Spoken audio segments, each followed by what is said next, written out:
अपने बच्चों को पोलियो के 2 खतरों के साथ साथ टाइफाइड से बचाव के टीके भी जरूर लगवाएं। हैदराबाद में भी 12 रोजा इंसदादी टाइफाइड मुहिम का आगाज कर दिया गया। डिस्ट्रिक्ट हेल्थ ऑफिसर डॉक्टर लाला जाफर ने रिबन काटकर मुहिम का इफ्तिताह किया। इंसदादी टाइफाइड मुहिम का इफ्तिताह मुर्शिदाबाद में कायम mother health care unit site area में हुआ। DHO डॉक्टर लाला जाफर का मजीद कहना था कि 9 माह से 15 साल तक की उम्र के बच्चों को टीके लगाने का हदफ है। दौरान मुहिम 1000 से ज़ायद मोबाइल टीमें हिस्सा ले रही हैं।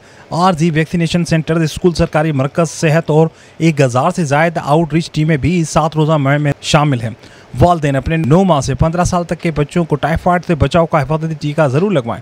12 रोज़ा इंसदादी टाइफाइड मुहिम 13 से 25 मई तक जारी रहेगी।